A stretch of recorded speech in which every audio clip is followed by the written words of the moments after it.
Hi, this is Dr. Bernstein with our May 2017 edition of our Teleseminar. Before we begin, let me remind you that the answers to your questions may not be the proper ones. I'm guessing because I don't know the questioner. I haven't examined him or her. I haven't gotten a full history. So I'm giving a theoretical answer that's geared toward the general population that's listening so that they will be educated, but may not be the proper answer for the particular individual, as I said, because it may not be possible. Also, a little warning that if you submit several questions as if they are one, I will cross out all but the first question. So don't ask 3 questions in a row because I'm only going to answer one of them. Before we begin, I want to remember our friend David Mendoza, whose blog, mendoza.com, you may be familiar with. He became a type 2 diabetic about 10 years ago, but he was interested in weight loss and diabetes as a freelance medical writer for many years. I think that I've known him a lot longer than 10 years. He passed away about 2 weeks ago of an aggressive liver cancer. He made it very clear in his blog that this was unrelated to his diabetes, for which he had been experiencing normal blood sugars for a number of years. He was a user of my book Diabetes Solution for himself and recommended it to his readers. He was very aggressive at exposing fraudulent treatments and problems with the current medical treatment of diabetes, including the ADA's guidelines for high carbohydrates and high blood sugars. And even in his very last blog, he referred to this. I certainly will miss him. I learned of his illness only a day before he passed away, and I was able to call him and reach him on the telephone just before he left us, and I certainly will miss David. First question. According to the FDA, the continuous glucose monitor by Dexcom allows you to change your insulin injections without doing a reading on your blood glucose monitor. This is a very nice bit of misinformation which has been spread by the FDA and by a number of endocrine associations.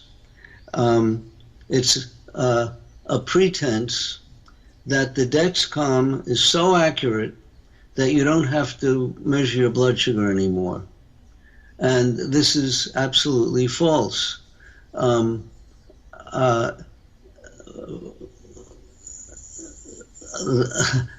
they get this is hard to understand. Frequently, the Dexcom will be right on the nose. But when you change a sensor, you can be way off for a day or two. And if your blood sugar is rapidly changing, the reading on the Dexcom could be off. It could be off by 100%. You could have a blood sugar of 50 and it'll read 100 if you're dropping rapidly. So this is a myth. What is generating it, I don't know. Maybe some people on a committee got paid off. I have no idea. But it certainly is not true. Now, there have been studies that showed that people who use the Dexcom and don't measure their blood sugars do much better than people who don't have a Dexcom and don't measure their blood sugars. That certainly is true, but that doesn't justify abandoning the measurement of blood sugars. I think the idea was to save either the government money or patients' money, because the blood sugar strips are so expensive, by showing that, yeah, you'll be better off using the Dexcom and not wasting blood sugar strips than doing nothing. But the Dexcom materials are expensive also. I use the Dexcom and I recommend it very highly, but I have to frequently check my blood sugars, and frequently it's on the nose and frequently it's off. Do people with type 2 diabetes have an elevated sedimentation rate? Sedimentation rate is a measure of inflammation. It measures how rapidly red blood cells in a tube of blood drop under gravity, how many millimeters per hour. And it's strictly a measurement of inflammation. And if you have diabetes and you get frequent infections because your blood sugars are chronically elevated, then the infections could well cause your sedimentation rate to go up. But the mere existence of diabetes doesn't make it go up. It would be infections or other problems, many of which might not be caused by diabetes. You could have rheumatoid arthritis or other problems that are inflammatory in nature. Is mink oil still the best recommendation for cracked, dry heels? No, it is not. It is too viscous for my taste. I prefer coconut oil, which is a very light oil and more readily absorbed, doesn't leave you greasy, you can rub it in more easily. So my personal preference is coconut oil, although olive oil is perfectly fine. I think coconut oil has less of an aroma than olive oil, but it's much more expensive. So you can choose between the two. Now on your diet, having trouble getting enough protein in my meals as I don't like eating much meat. Eating about 10 grams of protein a day. Do I need more? Well, 10 grams of protein would be 1 1/4 ounces, which is almost nothing. It's certainly not enough to maintain your muscle mass and many of the enzymes and hormones and whatnot that the body needs. I suspect that this person has to be eating a lot more than 10 grams of protein a day to stay alive. I would suspect that, I would recommend that he read my book, Diabetes Solution, which goes into guidelines for how much protein to eat. Basically, if you're diabetic and trying to control blood sugars, probably most of the mass of your food should be protein. And, well, it's there in the book, Diabetes Solution. I've been diagnosed with diabetic gastroparesis. I am completely miserable. Been suffering for 11 years now. What can I do to heal? Well, it's caused by high blood sugars, and the only way of curing it is to have normal blood sugars. The trouble is that gastroparesis leads to unpredictable blood sugars after meals due to unpredictable stomach emptying, so it makes it very hard to have normal blood sugars. Now, I had very severe, painful gastroparesis some 50-odd years ago, and It took 13 years of normal blood sugars for it to reverse. But by that time, I had gastroparesis probably for 20 odd years. So the more severe it is, the longer it's going to take to reverse it. So it took normal blood sugars. You could read my book, Diabetes Solution. There's a chapter on gastroparesis. Although you can't get a fast cure, you can get a variety of treatments that help stomach emptying. It includes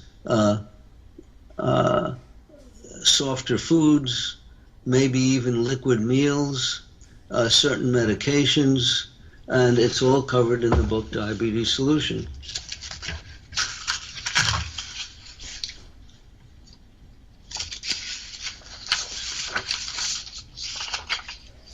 How do I deal with a rebellious type 1 teenager who eats fast food with her friends and fruit at home, won't consider low-carb options? Help. Well, right away, you've given a clue. You're buying fruit at home. One of the keys to solving this problem is for the entire family to follow the same dietary guidelines as the diabetic in the family. They'll all be better off. They'll be less likely to get diabetes. They'll certainly be less likely to become obese. They'll be healthier. So the number one rule is that the whole family follow the same dietary guidelines. But then there are other things that you might do. We will be showing in the video of this teleseminar some references to recent articles that will show a teenager what diabetes can rapidly do to you in terms of things like lowering your IQ, affecting your brain adversely, affecting your memory, affecting your vision, affecting your kidneys. High blood sugars can do very bad things to the body, can limit your lifespan, and if you show him the evidence, or show her the evidence, it may have an impact. There are other things that can be done in terms of graduated supervision, where you initially are watching the child carefully and gradually ease up as they take more and more responsibility for their own care. I'm expecting to have a team of experts, real experts, parents of diabetic kids who have been successful, speaking on this subject on Dr. Bernstein's Diabetes University in the near, I hope, future. But in the meanwhile, take a look at these references and show them to her. Since going on your diet, A1C of 5.4, my LDL and cholesterol went up. Triglycerides came down, and it's my guess that the HDL probably went up. Don't want to go on Crestor. Okay, Crestor is one of the drugs that lower serum cholesterol and LDL. Now, this individual has really been subject to the misinformation that permeates the medical profession. There was a big article about this in the Journal of the American Medical Association about 6 months ago, how bribery has gotten researchers, academic institutions, medical societies to withhold true information about causation of disease. In particular, the myth that fat causes high cholesterol, which causes heart attacks, when the truth is that carbohydrate causes inflammation, which causes heart attacks. In a recent issue of the same journal, a recent issue is devoted again to fraudulence in medicine. There are probably 6 or 8 articles that appear in this issue covering different aspects of fraud. Academic fraud, fraud by scientific organizations, et cetera, et cetera. And it just reiterates the myth, in this case, that LDL is the culprit, whereas we know that drugs like Crestor, the statins, somewhat reduce the frequency of heart attacks, but not in proportion to their reduction of LDL, rather as a result of their reduction of inflammation. So looking at LDL and worrying about it is perpetuating a myth. Yes, triglycerides do have an effect on cardiac risk. High triglycerides, low HDL has an effect. Lipoprotein small a, which has no relation to dietary fat, has a very large effect. But inflammation is the chief culprit. So one should look at C-reactive protein and other markers of inflammation if you're worried about cardiac risk. And of course, if you want the best possible test would be an imaging test to look at your coronary artery calcium score or coronary angiography. Type 1, 6 years old, diagnosed 2 years ago. On your program, 18 months. We use the Dexcom and still finger stick 5 to 6 times a day. Thyroid normal, but we cannot get her A1C below 5.7%. Well, the very first thing I would look at would be what meter are you using to check your blood sugars and to verify and reset the Dexcom. Most of the meters on the market, virtually all of them, are grossly inaccurate. As I've said before, there are currently 2 meters that I know are accurate. And then only at blood sugars near normal, near 100, near 70. And those are the Freestyle Freedom or Freedom Light and the Contour Next. All of the other meters I've tested have been way off. So that's the first thing to look at. Another thing to take into consideration is growth spurts. If a kid is growing, especially growing rapidly,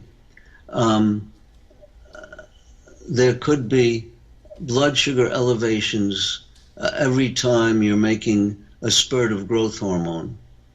And I found that by giving these kids glucophage XR, time release, extended release glucophage, we could minimize the effects of the growth spurts on blood sugar. So that's another thing to look at.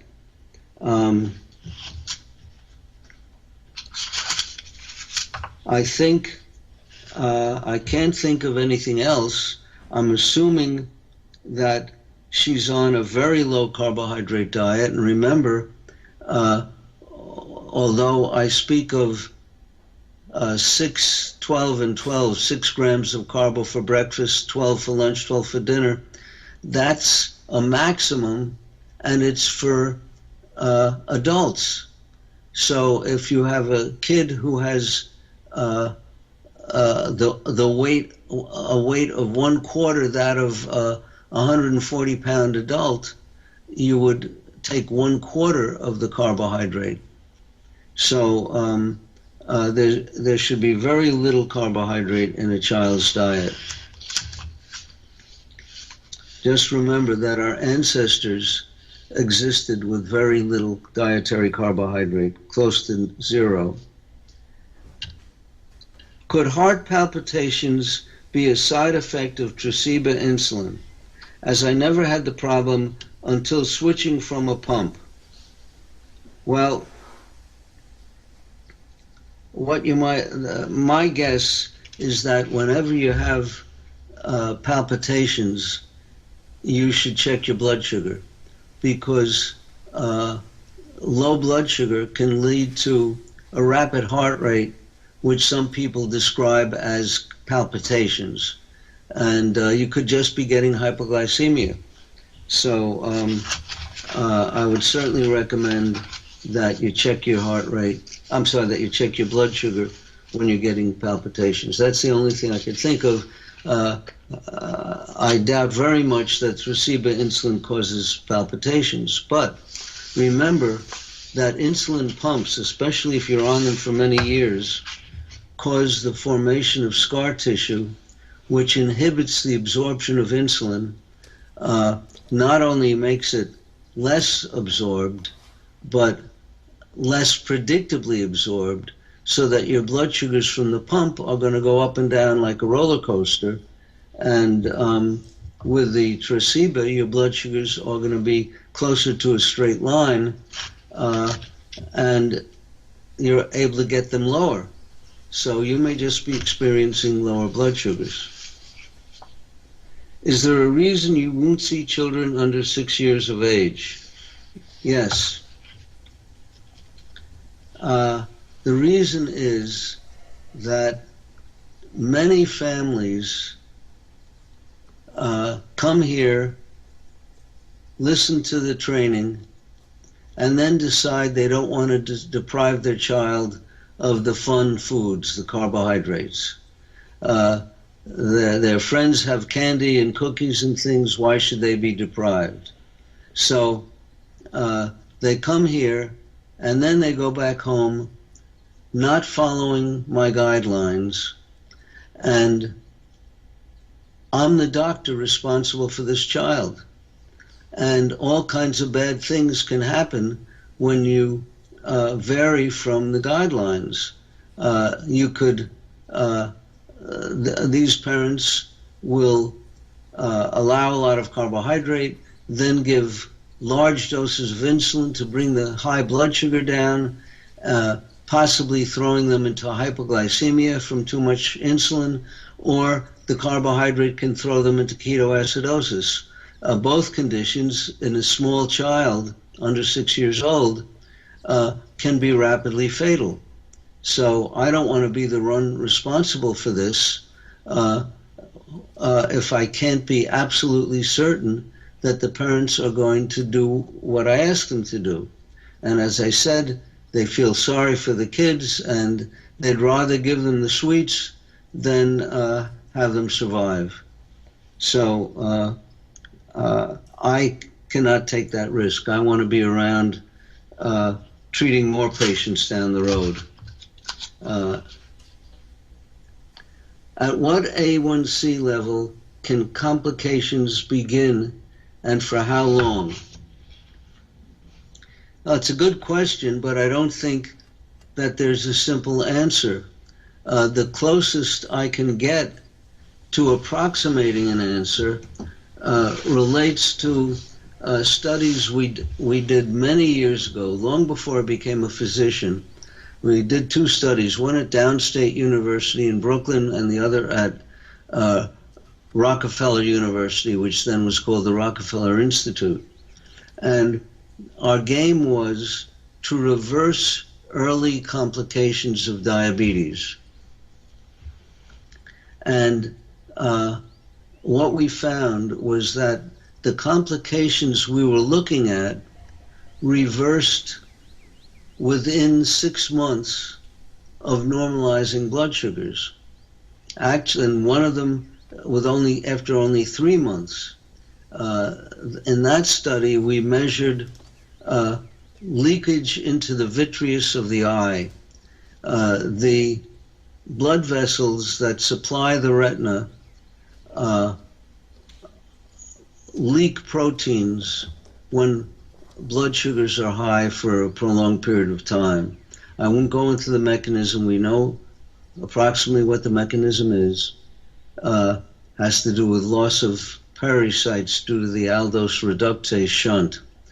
And this leakage can be picked up very early with a device that was newly available in those days. They injected fluorescein dye into a vein and found that the fluid, the vitreous fluid in the back of the eye, started to glow under ultraviolet light, and that could be measured quantitatively. And that went from very high to negligible over the course of only 3 months of normal blood sugars. So the hypothesis could be that 3 months of high blood sugars might do just the opposite. We looked at things like serum viscosity, coagulability of the blood, and many of the things that we studied reversed in a matter of a few months. So also certain chemicals you measure in the blood, like fibrinogen. These early changes apparently probably can happen very rapidly. How long does it take to go blind? It depends how high your A1C goes, how much your blood sugar is varying up and down, and so on and so forth. So we can't be certain about this. Is there a best time to exercise? If you're a type 1 diabetic, there certainly is, there's a worst time. The worst time is during the dawn phenomenon period, during the first few hours, let's say the first 3 or 4 hours after you get up in the morning.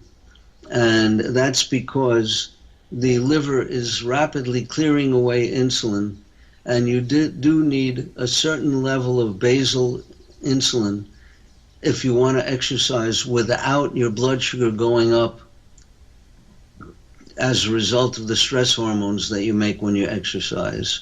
So people with type 1 diabetes find their blood sugars tend to go up if they exercise first thing in the morning or prior to noontime. Now, since the advent of Tresiba insulin, we've had less of this, but it's still a possibility. Otherwise, you could exercise any time of the day. I exercise on weekends after breakfast in the morning because it's convenient, and during the week I exercise after dinner. I have a gym at home, and that's more convenient during the week. What are your thoughts on Farxiga for a type 1 since 1949? Wow, this person is a survivor. Had diabetes almost as long as I've had it. With all the complications and an A1C of 8%. Doctor wants to add it to lower my A1C. Wow.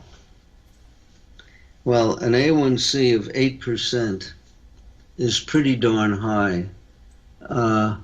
There's no excuse for having that high an A1C. I have to think for a minute to calculate the average blood sugar. It would be about 220 milligrams per deciliter. And the trick, certainly, Farxiga is an SGL2 inhibitor. It lowers the renal threshold for glucose, forcing you to pee away glucose at a relatively low blood sugar compared to usual. So if you usually start peeing away a lot of sugar in the urine at a blood sugar of 170, the Farxiga might lower it to 130. But it brings with it complications. It brings with it hazard of dehydration. You'll be peeing frequently, have to drink a lot of water, hazard of urinary tract infections, hazard of high hematocrit, which can lead to certain vascular problems.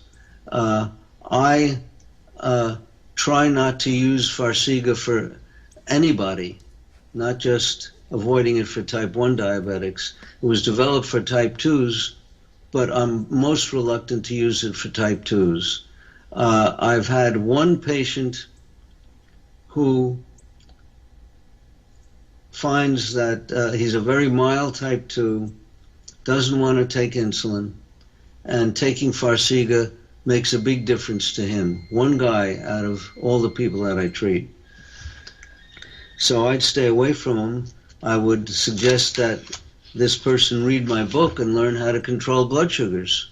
Now with gastroparesis, it's not easy, but we do have a chapter on gastroparesis, and that should be addressed. Certainly not using something like Farxiga. You advocate a low carbohydrate, high fat diet to lower blood glucose.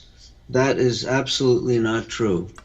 I advocate a low carbohydrate, normal protein diet, normal in terms of what our ancestors ate. And whatever fat comes along with that is what you get. We don't deliberately force fat as many people are doing nowadays.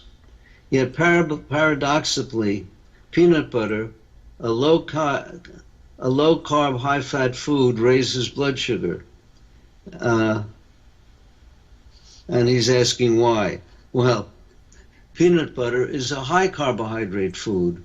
In fact, back in the old days, before we had blood sugar self-monitoring, when I had a very low blood sugar and got panicky, like many other diabetics, I would eat a quart of ice cream or a jar of peanut butter. Now, once I had a blood sugar meter and measured what happened to my blood sugars afterward, after the jar of peanut butter, my blood sugar would go above 1,500. Now, we had in those days, we could measure that high. The meters don't go that high today. But in those days, by cutting the time that the blood remained on the strip, you could estimate very high blood sugars. So a jar of peanut butter would send my blood sugar up to 1,500. I would say, you avoid peanut butter, stop trying to push fats, and maybe you should read my book, Diabetes Solution. I'm pregnant with my 9th child. Oh boy. And always have borderline GD that I control with diet. GD would be gestational diabetes. I heard recently that there are negative long-term effects of following a low-carb diet. Have you heard of this? I've heard of it from people who have no evidence and are speculating. I've treated pregnant patients with very low-carb diets successfully. I've had patients whose obstetricians insist they follow the ADA diet, and those patients have not had successful outcomes. They've had severe damage to their newborns. permanent major damage. Fortunately, I stepped off the cases when the patient refused to follow a low carbohydrate diet. Lois Jovanovic, who has become world famous on publicizing the first gestational diabetics to have all normal pregnancies without the usual diabetic outcomes, has her patients follow a very low carbohydrate diet. And this goes way back, maybe 30 years. So there's no doubt that the most important time to have a low carb diet is during pregnancy. And it would be nice for you to check the source of this information, because whatever the source is, it's fraudulent. Next question. Except for fresh green beans in the summer, I dislike most low-carb vegetables. Would alfalfa sprouts be an acceptable substitute? Yeah. And you might take a look at the list in my book, Diabetes Solution. I think there's one page that lists about 40 low-carb vegetables. Maybe there's something in there that you might like. Certainly alfalfa sprouts are okay. I'm a type 2, recently told kidney function is 40%. Is it possible that your diet can partially restore some kidney function? It's possible that normal blood sugars can maintain your kidney function.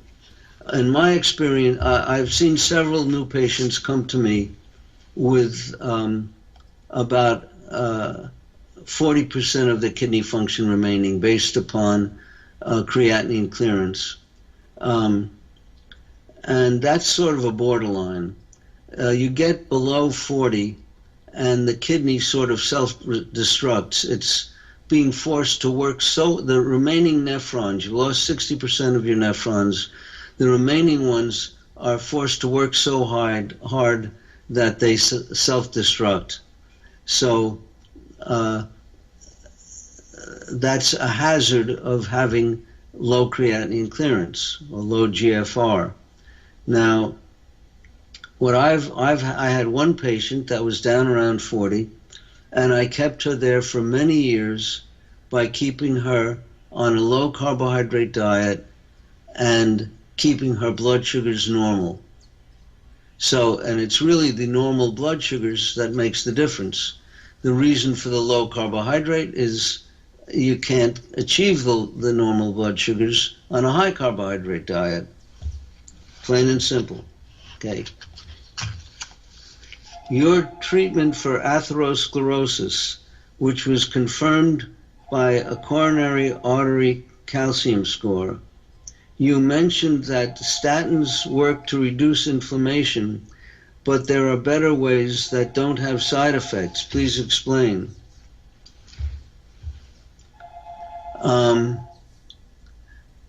Normal blood sugars and strenuous exercise. That's what I used. And that's what I have my patients use. Remember that the statins only have a small effect. If you're a high-risk individual, I think you have to, or if you're looking at high-risk individuals, I think you have to treat something like 48 people for 5 years to save one life. And if you're a low-risk individual, something like 111 people for 5 years to save one life. Now, my statistics may be off, but they're not very far off. It tells you that statins are not that helpful. But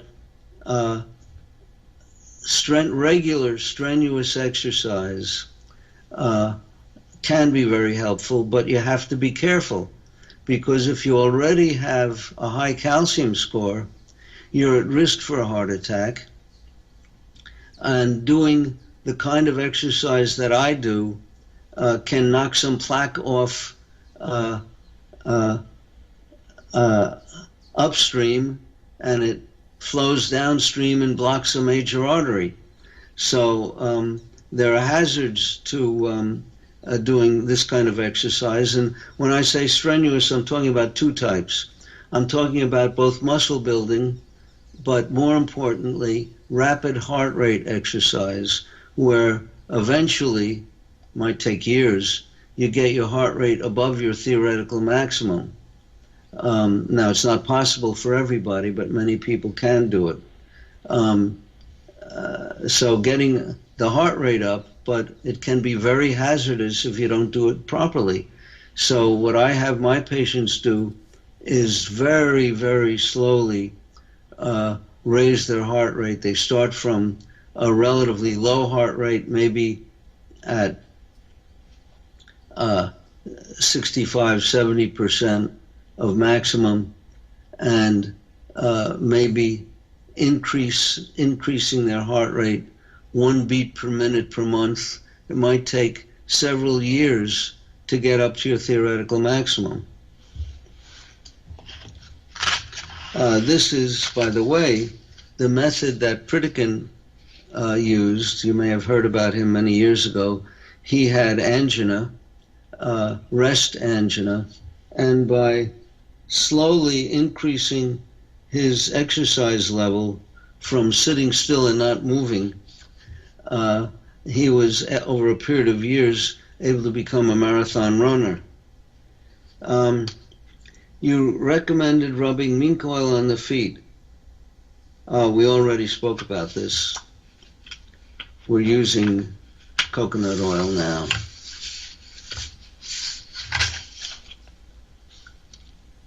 When I tell doctors about your low-carb plan, they tell me they agree, but they say, my patients won't do it.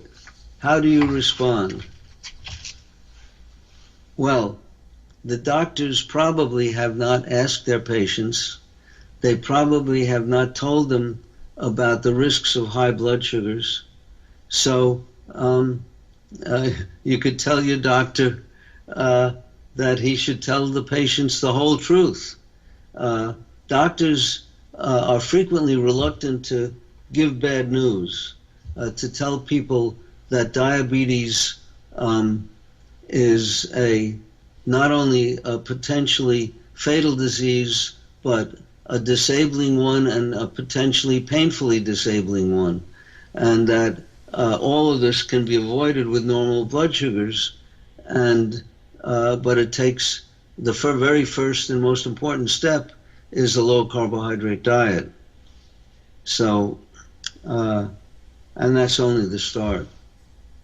Will someone with prednisone diabetes remain diabetic when their doctor finally takes them off the prednisone?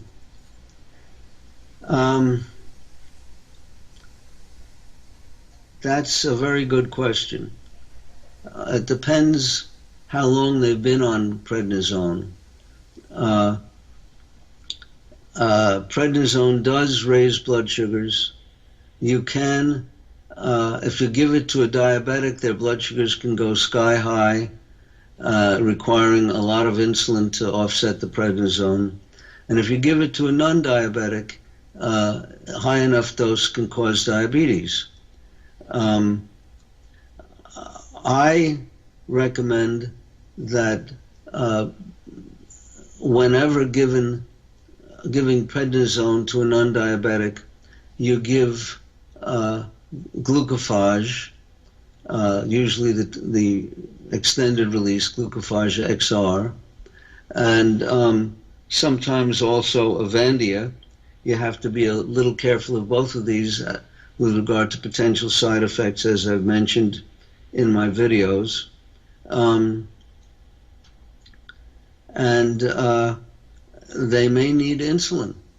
If the blood sugar goes, remember that glucose is toxic to beta cells. High blood sugars can cause apoptosis or self-destruction of beta cells that make insulin. So you want to keep blood sugars normal. You don't just want to make a person diabetic with prednisone and not do anything about it.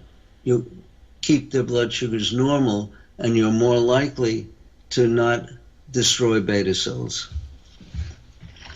How long will Humalog work for?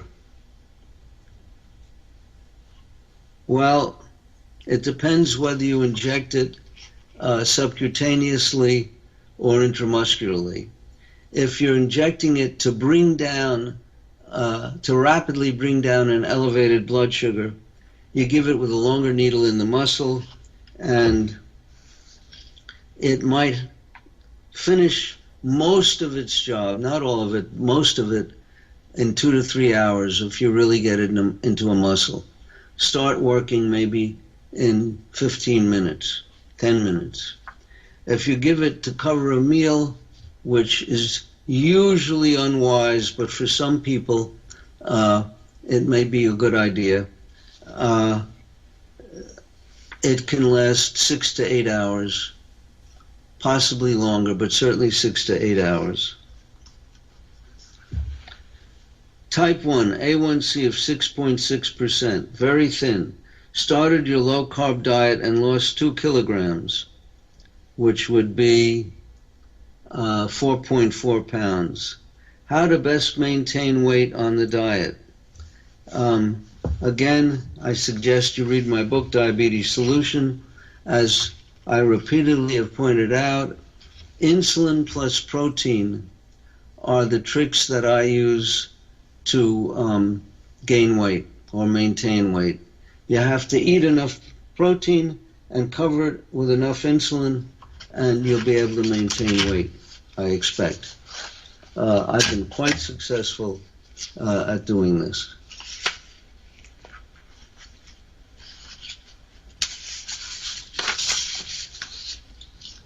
I notice on your low-carb diet that I have a problem concentrating on my work. Any recommendations? Again, the possibility of lower blood sugars. By the way, I didn't mention earlier that if blood sugars drop from a high level to a moderately high level, you could still get symptoms of hypoglycemia without really being too low. So I would suggest that when you're having trouble concentrating, you check your blood sugar. Also, you should know what your blood sugars were before you went on the low-carb diet, because let's say you were running around 200 and now you're running around 150, you might be feeling symptoms of hypoglycemia, and that's why you can't concentrate. Okay. Can a high or low RDW, red blood cell distribution width, cause a faulty A1C result? Absolutely. If you increase the exposure time of red cells the hemoglobin in the red cells to glucose, the hemoglobin will attract more glucose, and the hemoglobin A1C, which is glycated hemoglobin, will go up. Now,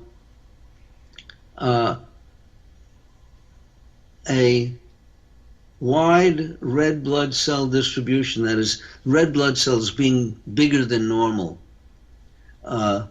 is also referred to as megaloblastic anemia. These red cells are not splitting apart, reproducing rapidly. They're hanging around a long time, and they're exposed to glucose for a longer period of time. Now, what causes megaloblastic anemia? Most common cause is folate deficiency, possibly vitamin B12 deficiency. So there are tests that can be done to measure serum B12 levels, folate levels, and you can make corrections that will correct the megaloblastic anemia. It's also possible to have large red cells, but have your total hematocrit or your total red cell volume still within the normal range, and therefore they don't call it anemia, but it's still abnormal enough to raise the A1C. Just got your book. Does it cover a 2-year-old fussy eater just diagnosed? Yes, it doesn't tell you how to get around fussy eating, but it certainly covers how to normalize blood sugars. And it may go into some tricks for a fussy eater. I just don't recall. My mom has type 2 and is having kidney failure and close to going on dialysis. What questions should she be asking her doctor?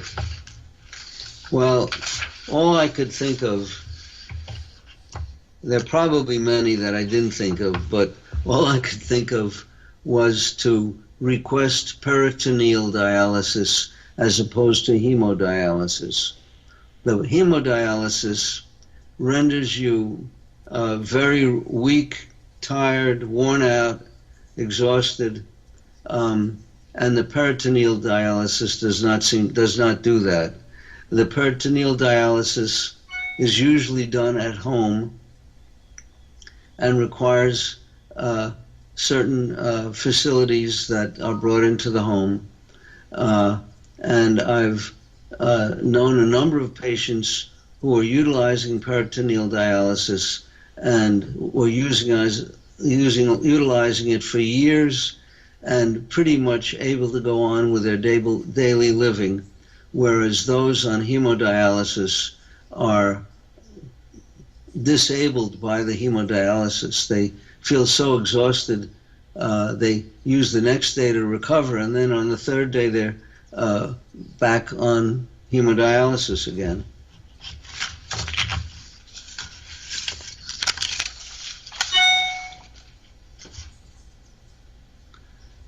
Type 1, 45 years, A1C of 6.6%. What could be causing angina that gets worse after eating? Any suggestions? Well, angina he's probably experiencing what I experienced from gastroparesis. He's getting chest pain in the upper chest, upper to mid chest, and it's burning, and it's caused by gastric reflux, the food going up instead of coming down, due to a spasm in the lower esophageal sphincter. So the gastroparesis has to be treated. There, again, read my book. There's a chapter on gastroparesis, and there are medications for it. You may have to eat liquid meals. There's a whole protocol that we have for treating gastroparesis. What would be your best advice for time? Oh, that's about exercise again. We already answered that. What are your thoughts on chia seeds? They're high in carbs, but also equally high in fiber. Does this count toward your low-carb diet plan? I have no idea. I haven't tried chia seeds. You could experiment with them. If you add them to a salad or whatever, and your blood sugar goes up when you eat the chia seeds and doesn't go up when you don't eat them, then leave them out. It's certainly, I doubt that there are any advantages to eating chia seeds that would justify blood sugar elevation. And certainly there's no reason to get added fiber for the sake of fiber. If you eat enough of the vegetables that we recommend, you'll get enough fiber. The fiber myth came about years ago when someone got the bright idea that that food was causing colon cancer. And if you eat a lot of fiber with the food to dilute the food, you would somehow reduce the incidence of colon cancer.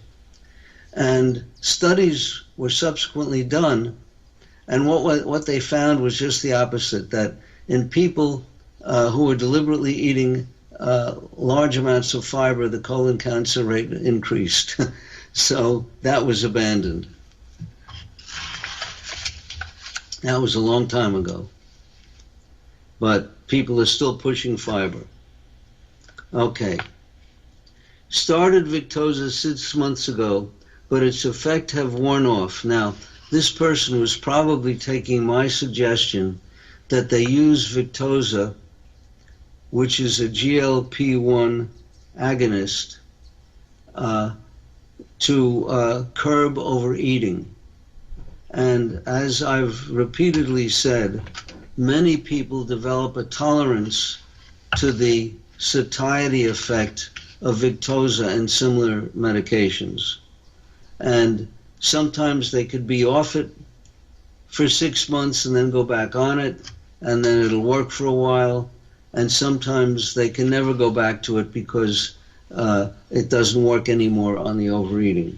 So what do we do instead? We've had a good bit of success with Bauhinia tomentosa, Tomentosa, which is made by Vadik, V-A-D-I-K herbs, and is available from eHealthcare Solutions, Inc., eHealthcare Solutions. Both suppliers can provide it.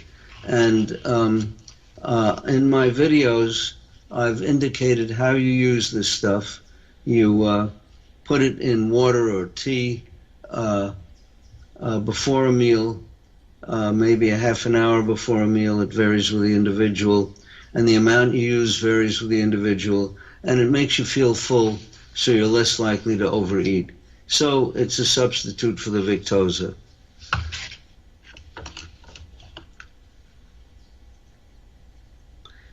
Even though I'm on a strict keto diet, 15 grams of carbs, I have high fasting blood sugar in the morning.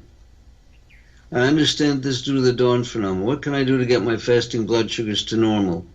Well, this person must be diabetic. I don't recommend a high keto diet. I recommend a low carbohydrate diet.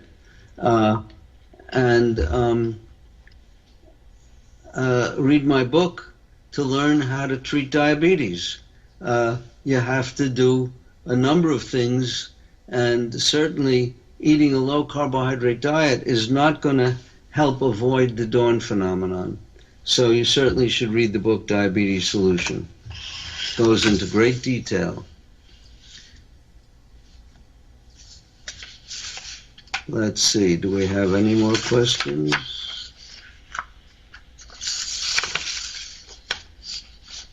Are the antioxidants in berries worth any raise in blood sugar?